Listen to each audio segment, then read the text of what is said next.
और अब कुछ खबरें शामिल करें खेल की दुनिया से। विमेंस टी20 वर्ल्ड कप के इफ्तिताई मैच में मेजबान इंग्लैंड ने नया रिकॉर्ड कायम कर दिया। बर्मिंघम में खेले गए मैच में श्रीलंका ने टॉस जीतकर इंग्लैंड को पहले बैटिंग करने की दावत दी। दिनी विहाट होज 105 और कप्तान नताली स्क्योर ब्रेंट 46 रन बनाकर नाकाबिले शस्त रहीं, जबकि इमी जोन्स 53 रन बनाकर आउट हुई। दिनी वार्ड होज 105 और कप्तान नताली स्क्योर ब्रेंट 46 रन बनाकर नाकाबिले शस्त रहीं, जबकि इमी जोन्स 53 रन बनाकर आउट हुई।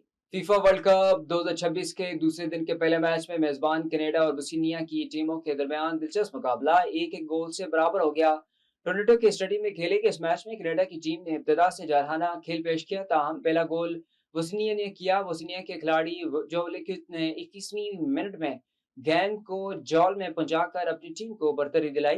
पहले हाफ के अख्ताम तक बोस्निया को 1-0 की बरतरी हासिल रही। दूसरे हाफ में कनाडा ने मजीद दबाव बढ़ाया, गोल करने के कई मौके पैदा किए, लेकिन इब्तदाई तौर पर कामयाबी न मिल सकी।